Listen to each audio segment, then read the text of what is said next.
message Imana yampaye, hanyuma dufate umwanya wo gusenga. Unyemerere usome ijambo ry'Imana riri muri Luka igice cyaho ca gatatu ku murongo wa 24 kugeza kuri 20 kuri 23 kugeza kuri 24. Luka igice c'10 ku murongo waho wa 18 aho honyene. Ucuzingurura no mu Itanguriro igice cya gatatu ku murongo wa 23 kugeza kuri 24.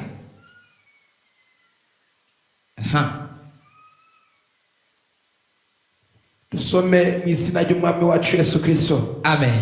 Luka ibice 10 umurongo wa 18. Ariabo ni vyiza ko hageze mu mwanya wo kusoma ijambo ry'Imana tuvyaguruka. Luka ibice 10 umurongo wa 18. Arababwira ati nabonye Satani avuye mu ijuru. Akoroka avuye mu ijuru. Akoroka nk'umuravyo.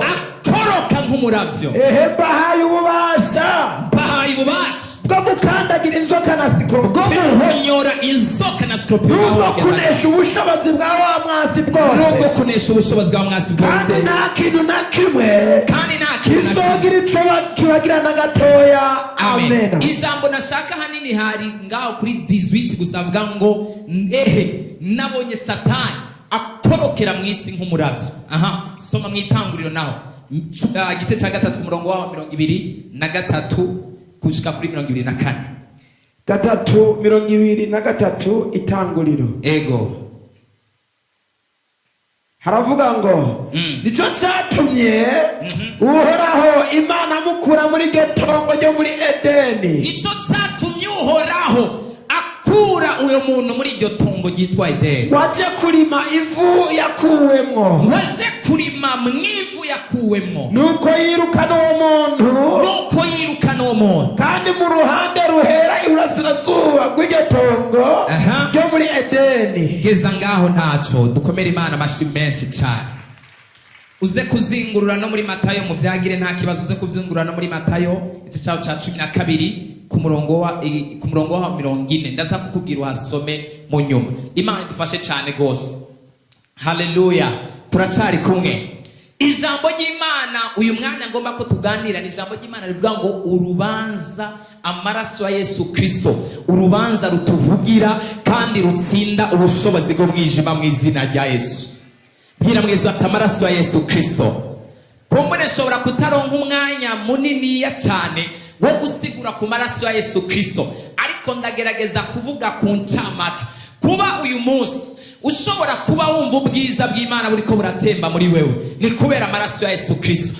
Kuba uyu munsi ushobora kumva presence ya Yesu Kristo, ni kubera amaraso ya Yesu Kristo. Kandi ndakwibutsa yuko kera hariho ubushobozi, kandi ikintu bita ubushobozi kiratandukanye n'amaraso. Iyo umuntu afise ubushobozi bw'Imana ariko adafise presence y'Imana, ari itandukaniro rinini ya cyane gose.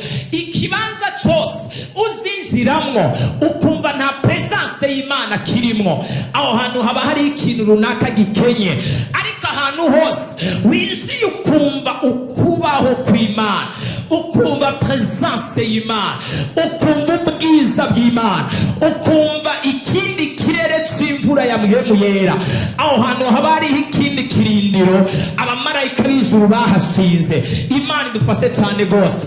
Kera nta maraso ya Kristo Yesu yari bwabeho, nico gituma presence y'Imana vyaragorana kwiza ngo itebane n'abantu. Yarazi kaza kabushungwe ku baherezi ikacisubira inyuma, yarazi gatebana n'abavugishwa kanya gato ikacisubira inyuma. Ariko igihe maraso ya Yesu Kristo yabonetse, habonetse ikintu citwa presence y'ubwiza bw'Imana, kubera twamurikiwe Mpwemu Yera. Kandi Mpwemu Yera yaje ari ishusho y'Imana, atuzanira ishusho y'Imana, atuzanira reflection y'ubwiza bw'Imana, atuzanira reflection y'amavuta y'Imana. Mpwemu Yera adushingira intahi ibikorwa vya Yesu Kristo. Kristo Yesu nawe araza aradupfira ku musaraba. Uyu munsi amaraso yiwe niyo turiko turirata.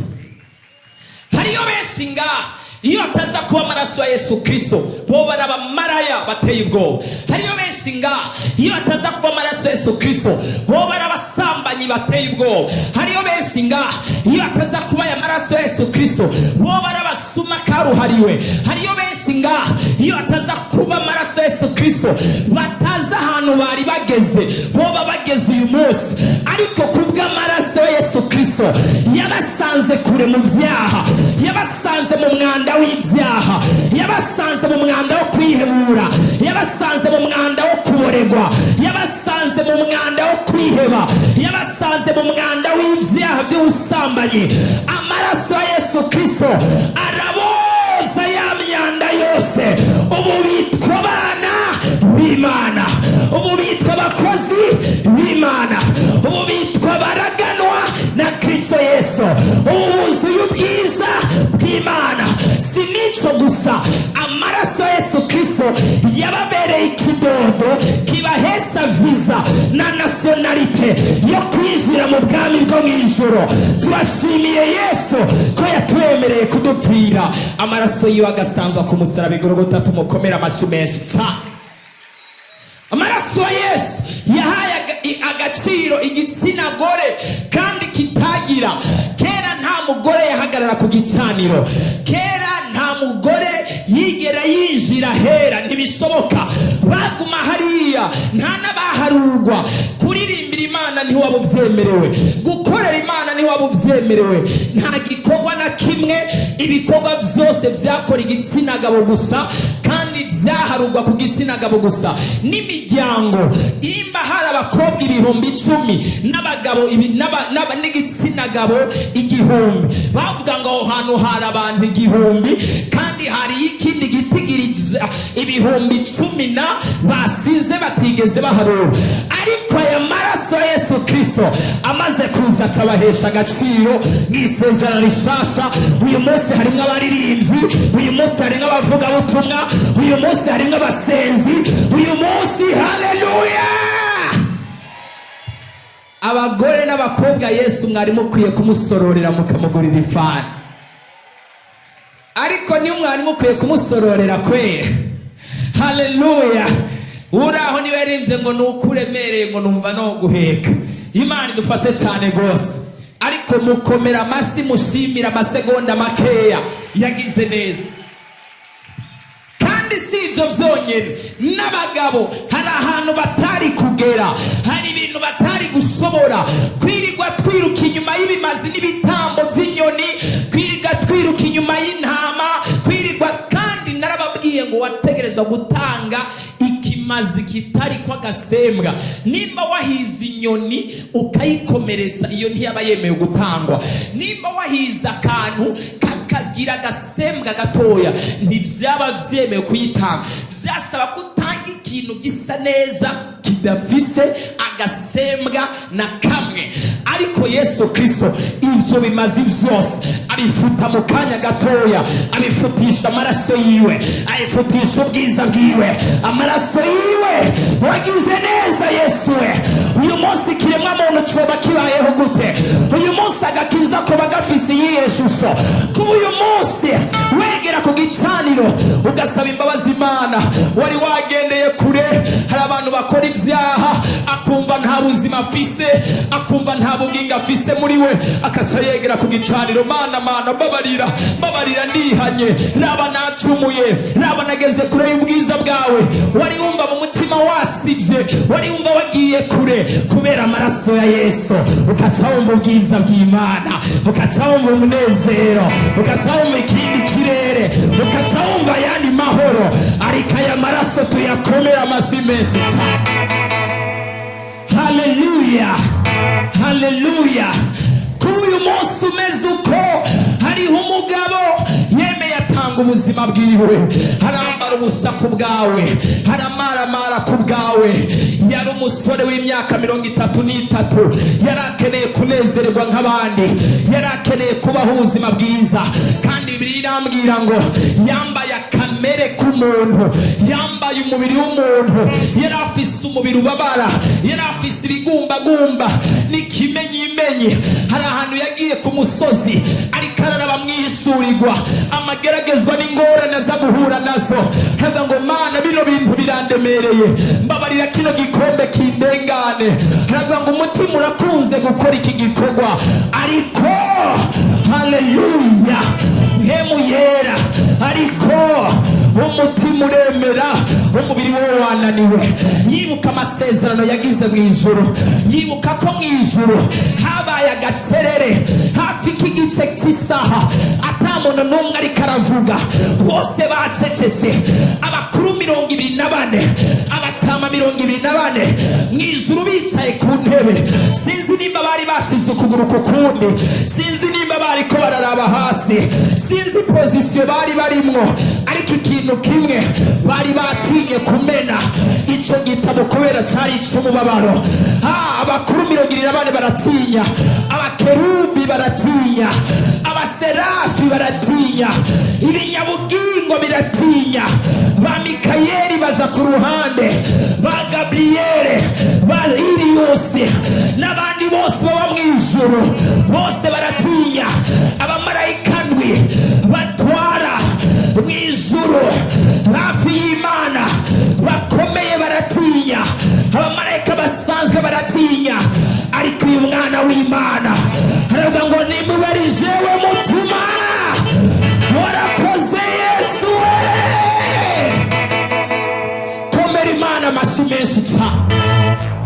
Araza hano mu isi, arahura n'amageragezwa, arahura n'umuruho, ariko aravuga ngo ntegerezwa gupfira umuntu nakunze, ntegerezwa gupfira umwana waje, ntegerezwa gupfira uriya muntu kugira ngo ntazogire iherezo ribi, kugira ngo ntazogire umugabane w'abanyabyaha, kugira ngo nihabaho ugucumura haze habeho kwezwa.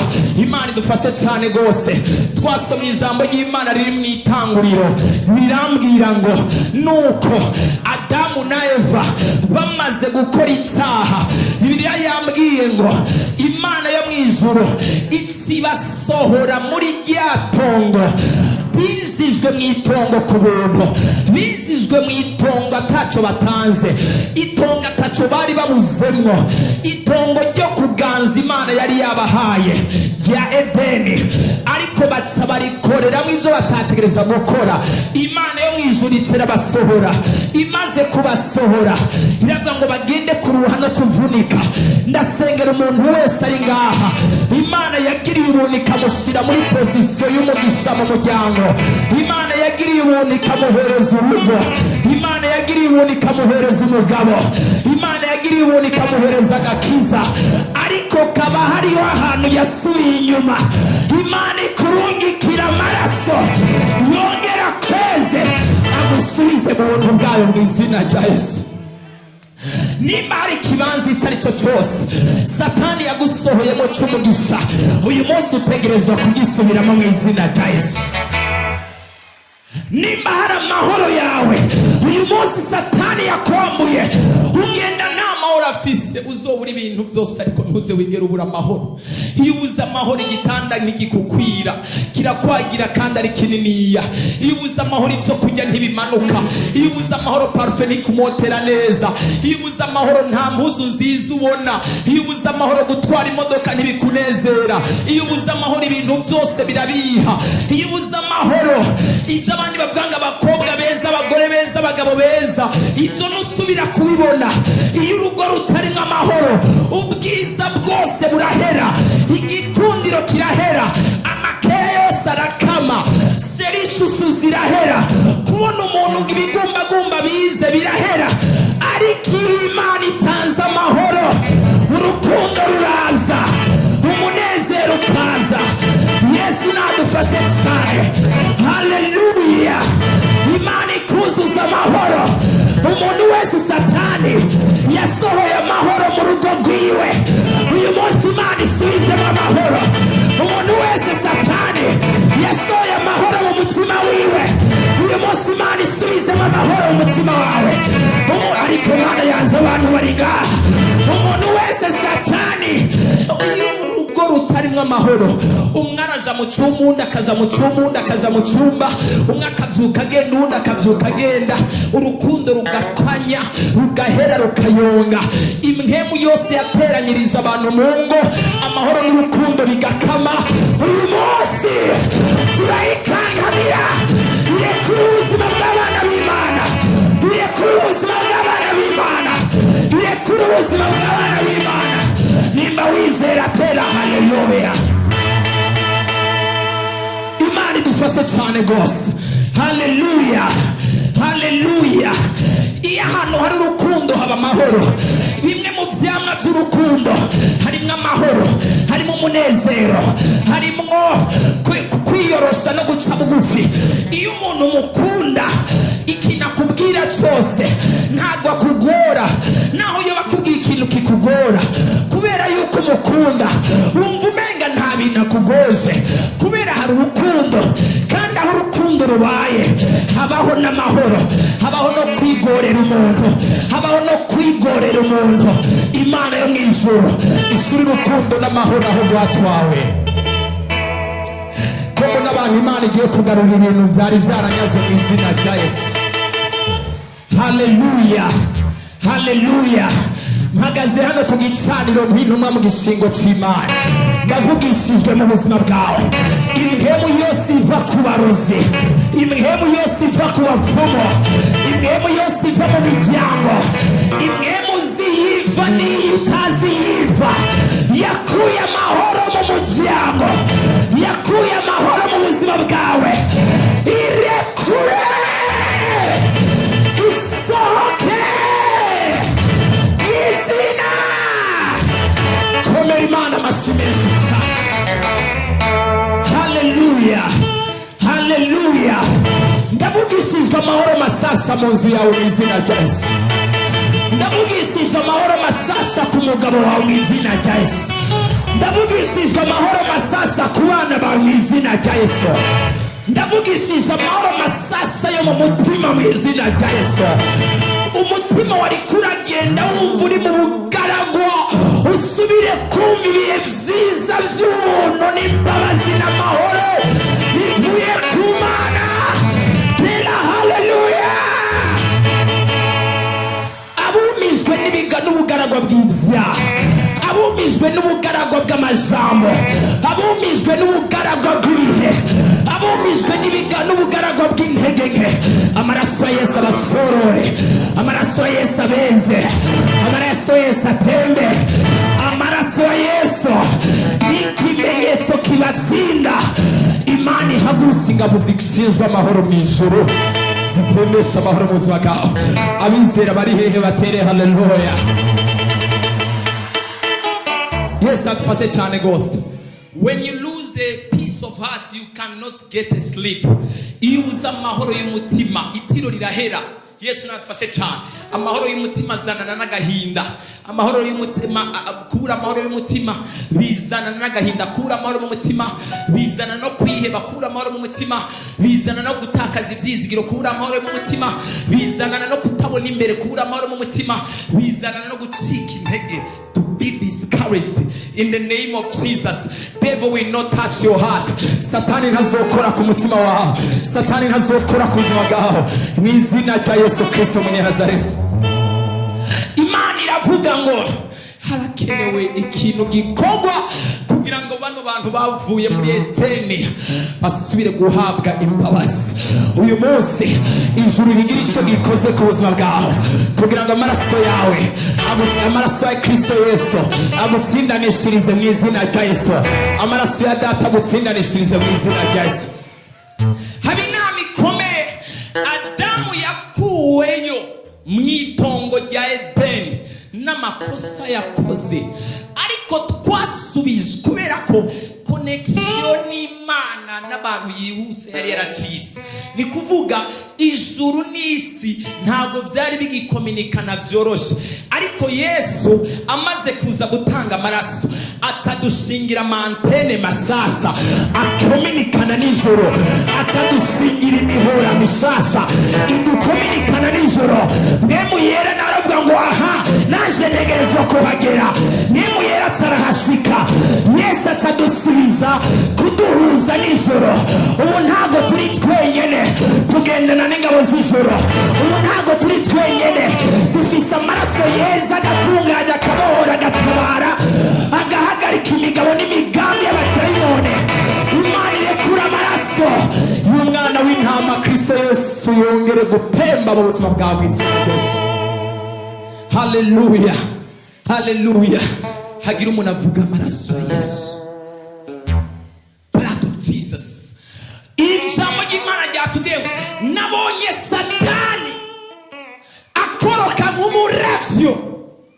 This verse, uyu murongo uri kurenterpreta how devil is powerful and angry for human being.